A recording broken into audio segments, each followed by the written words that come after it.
Hello दोस्तों, मैं पूजा Verma पीवीजीएस academy में आप सभी का एक बार फिर से स्वागत करती हूँ। लास्ट क्लास में दोस्तों हमने अपना सिंधु घाटी सभ्यता का टॉपिक कंप्लीट किया था। आज हम इसे फिर से कंटिन्यू करते हैं। आज से हमने स्टार्ट किया है वैदिक साहित्य। दोस्तों, मैं इस चीज की श्योरिटी आपको देती हूँ कि वैदिक साहित्य का जो कंटेंट मैं आपको प्रोवाइड करा रही हूँ ये आपने पहले ना कभी कहीं भी नहीं पढ़ा होगा, ना ही देखा होगा। तो अगर आप हमारी इस क्लास को कंप्लीट करते हैं तो आगे आपको वैदिक साहित्य जैसे टॉपिक को पढ़ने के लिए किसी भी बुक को उठाने की जरूरत नहीं पड़ेगी। तो दोस्तों, आज की क्लास कंटिन्यू करते हैं। दोस्तों, हड़प्पा के बाद जो हमारा टॉपिक आता है वो आता है वैदिक काल का। वैदिक काल एक ऐसा काल है जिसकी मतलब उसके ग्रंथों को, पुराणों को हम आज भी पढ़ते हैं और उसके ज्ञान को आज तक हमने संभाल के रखा हुआ है और उसे डेली जीवन में हम यूज भी करते हैं। तो दोस्तों, वैदिक काल ऐसा काल था जिसे हम दो भागों में डिवाइड करके पढ़ते हैं और इसका जो ये डिवीजन हमने किया है वो इसकी सभ्यता, इसके विकास के आधार पे किया हुआ है। वैदिक काल को दो भागों में हम बांटते हैं। एक काल है हमारा ऋग्वैदिक काल और दूसरा है उत्तर वैदिक काल। ऋग्वैदिक काल का टाइम पीरियड है 1500 ईस्वी से लेकर 1000 ईसा पूर्व तक और जो उत्तर वैदिक काल है हमारा 1000 ईसा पूर्व से 600 ईसा पूर्व तक। दोस्तों, वैदिक काल को वैदिक काल इसलिए कहते हैं क्योंकि इस काल के बारे में जो हमें जानकारी है वो सारी वेदों से मिलती है। दरअसल इस समय कोई लिपि नहीं हुआ करती थी। इस समय लोग ज्ञान को एक दूसरे से श्रुति के माध्यम से मतलब बोलकर एक दूसरे तक पहुंचाया करते थे, एक पीढ़ी से दूसरी पीढ़ी तक। बाद में इन सारे ज्ञान का जहां संकलन किया गया उन सबको वेद, आरण्यक, उपनिषद ये सब रूप दिया गया।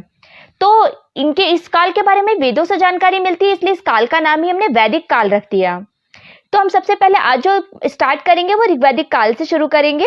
उत्तर वैदिक काल हम बाद में पढ़ेंगे और उत्तर वैदिक काल पूरा हो जाने के बाद फिर हमारे जनपद वगैरह बनते हैं, महाजनपद काल, जिस सब के बारे में आप अक्सर पढ़ते ही रहते हैं हिस्ट्री में। तो दोस्तों, ऋग्वैदिक काल जो है इसे भी हम दो भागों में बांटते हैं। कुछ सिद्धांतवादी कहते हैं विकासवादी सिद्धांत को मानते हैं और कुछ विसर्णवादी सिद्धांत को मानते हैं। विकासवादी यानी एक ही जगह पर जिन लोगों का डेवलपमेंट होता गया, यानी सिंधु वासियों का ही जैसे डेवलपमेंट हुआ उसी जगह पर रहकर उसे विकासवादी सिद्धांत दिया गया। और विसर्णवादी सिद्धांत के अनुसार एक स्थान से ये दूसरे स्थान पर गए, मतलब किसी दूसरे स्थान से भारत में आए, इस वजह से इन्हें विसर्णवादी सिद्धांत दिया गया। सबसे ज्यादा मान्यता जो दी जाती है प्रेजेंट टाइम में वो मैक्स मूलर जी के सिद्धांत को दी जाती है, जो कि सबसे ज्यादा मान्य है।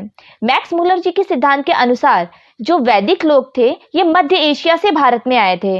अगर इनके सिद्धांत को सबसे ज्यादा मान्यता दी जा रही है तो किसी साक्ष्य के अनुसार पर ही दी जा रही होगी। साक्ष्य तो आधार हो बनाया ही जाएगा, अथवा कहने वाले तो बहुत हैं। कुछ लोग कहते हैं कि सिंधु घाटी सभ्यता जब अपने मतलब एकदम जिसका पतन हो रहा था उस टाइम पर ये लोग बाढ़ की वजह से, भूकंप या किसी वजह से भी पूरी सभ्यता नष्ट हो गई, लेकिन कुछ लोग बचकर मध्य एशिया की तरफ चले गए और जब यहाँ पर वापस सब ठीक हुआ तो ये लोग वापस आ गए और यहीं रहने लग गए। कुछ लोग ऐसा मानते हैं। कुछ लोग ऐसा बोलते हैं कि इनका जब डिस्ट्रॉय हुआ इनकी सभ्यता का तो उसके बाद यहीं पर कुछ लोग बच गए और उन्होंने इस सभ्यता की शुरुआत करी। तो मतलब अलग अलग लोगों के अलग अलग मत हैं, लेकिन हम उसी सिद्धांत को सबसे ज्यादा क्या कहते हैं सैद्धांतिक मानते हैं जिसके हमें साक्ष्य मिलते हो अभिलेख वगैरह के माध्यम से। तो सबसे पहले हम देखते हैं कि मध्य एशिया से अगर आने के साक्ष्य हमारे पास हैं तो उसके लिए हमने किसको आधार बनाया है। तो सबसे पहले हम देखते हैं अभिलेख। हमें एक अभिलेख मिलता है एशिया माइनर अथवा बोगुजकोई अभिलेख। ये तुर्की में मिलता है। एशिया माइनर तो आपको पता ही होगा, जैसे आपने इतिहास पढ़ा होगा, आधुनिक भारत का इतिहास अगर आप पढ़ते हैं तो इसकी शुरुआत ही यहीं से होती है। एशिया माइनर जो तुर्की के आसपास जो तुर्की साम्राज्य था उसे एशिया माइनर कहते हैं। उसके आसपास का काफी बड़ा साम्राज्य हुआ करता था, लेकिन बाद में डिवीजन वगैरह होकर काफी छोटा हो गया है। वो हम आधुनिक भारत के इतिहास पढ़ते टाइम आपको अच्छे से क्लियर करेंगे। अभी हम देखते हैं कि यहाँ पे जो हमें एक अभिलेख मिला है जिसका नाम है बोगुजकोई अभिलेख। इस अभिलेख के अनुसार लगभग 1400 ईसा पूर्व में तुर्की में दो कबीले हुआ करते थे, हित्ती, दूसरा था मितन्नी। ये दो कबीले हुआ करते थे जिनमें आपस में आए दिन युद्ध वगैरह होता रहता था। युद्ध से तंग आकर इन्होंने सोचा कि क्यों ना अब शांति स्थापित कर ली जाए और कोई समझौता कर लेते हैं, आखिर कब तक युद्ध लड़ेंगे। जो हित्ती कबीला था उसके प्रमुख का नाम था सुब्बी लिम्मा और जो मितन्नी कबीला था उसके मुखिया का नाम था मतियु अजा।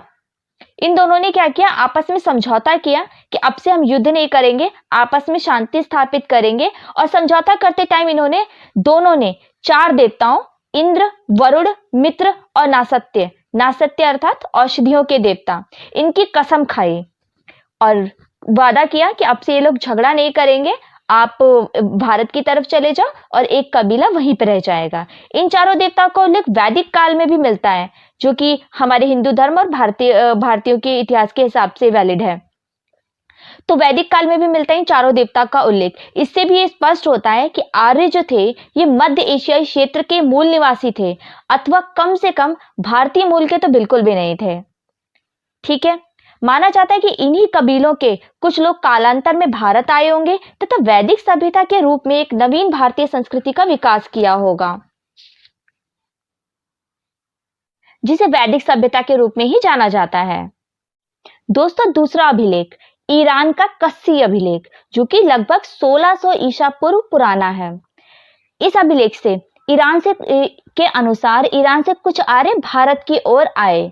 इससे भी स्पष्ट है कि आर्य भारत के नहीं मध्य एशिया से संबंधित थे। तो दोस्तों, हमने 2 अभिलेख देखे जिसके अनुसार ये कंफर्म हो जाता है कि जो आर्य कहलाते हैं भारत में, ये लोग मध्य एशिया की तरफ से ही यानी ईरान तुर्की से ही हमारे भारत में आए हैं। इसके अलावा हम कुछ साहित्यिक स्रोत भी देखते हैं। दोस्तों, वैदिक साहित्य को जानने के लिए हमें साहित्यिक स्रोत पढ़ना बहुत आवश्यक है। साहित्यिक स्रोत वो स्रोत होते हैं जिसका हमें रिटर्न में प्रूफ मिलता है।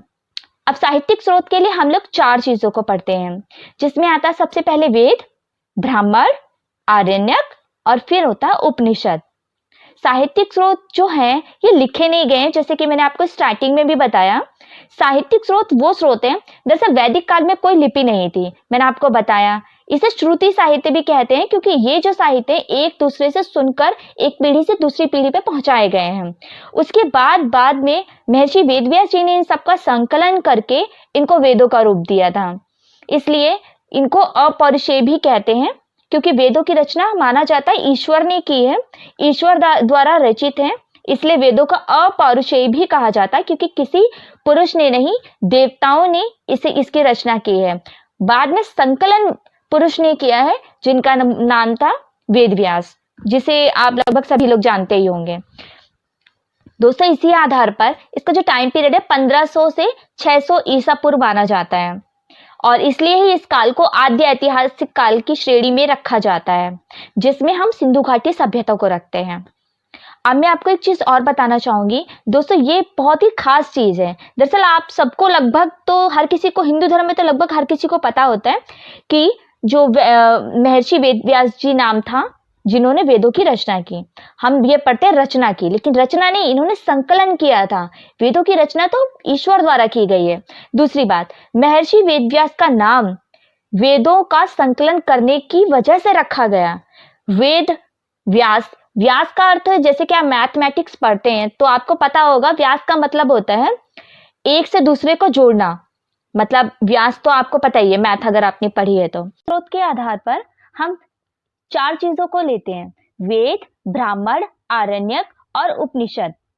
वेद मैंने आपको बता दिया, वेदों को अपौरुषेय भी कहते हैं, क्योंकि इसे ईश्वर द्वारा लिखा गया है, लेकिन इसका संकलन महर्षि वेदव्यास जी ने किया, जिनका मूल नाम था महर्षि कृष्ण द्वैपायन। नेक्स्ट है हमारा ब्राह्मण।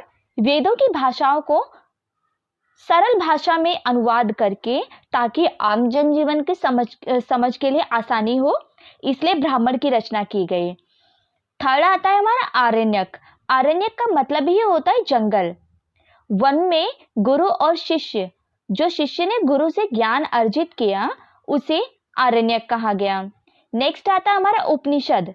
उपनिषद का मतलब होता है पास बैठना, अर्थात गुरु शिष्य के मध्य जो भी वार्तालाप हुआ, आत्मा, परमात्मा, ईश्वर, इन सब के बारे में जो भी प्रश्न शिष्य ने गुरु से किए, उन सब का उत्तर जब गुरु ने दिया, तो इस वार्तालाप को उपनिषद में संकलित किया गया है। और ये सबसे अंत में लिखे जाने के कारण इसे वेदांत भी कहते हैं, क्योंकि वैदिक साहित्य के सबसे अंत में इन्हें जोड़ा गया, और इसकी विषय वस्तु रही है ज्ञान मूलक, अर्थात जिसमें ज्ञान दिया गया है। अब मैं दोस्तों आपको बताना चाहूंगी भगवान नित्य, नित्य अर्थात जिसका कोई अंत नहीं हो। भगवान नित्य हैं, इसलिए ईश्वरी ज्ञान का भी कोई अंत नहीं है। इसलिए वैदिक साहित्य को नित्य साहित्य भी कहते हैं। चूंकि वेदों का संकलन किया गया है, इसलिए वैदिक साहित्य को संहिता भी कहते हैं। अतः दोस्तों आपने सुना ही होगा भारतीय कानून संहिता जैसे यूज करते हैं हम, तो संहिता का मतलब संकलन भी होता है, इसलिए वैदिक साहित्य को संहिता भी कहते हैं। तो दोस्तों आज की क्लास हम यहीं पर खत्म करते हैं। नेक्स्ट क्लास में हम पढ़ेंगे वेद, चारों वेद, और किस वेद में कितने टाइप्स हैं और किसके अंदर क्या लिखा गया है, और कौन सा संगीत से संबंधित है, किसमें यज्ञ का के बारे में वर्णन है, किसमें जादू टोना, और फिर ऋग्वेद पर सारे वेदों को फिर हम एक्सप्लेन करके पढ़ेंगे, जिसमें उसके मंडल वगैरह के बारे में सारी चीजें आपको बिल्कुल डिटेल में मिलेगी।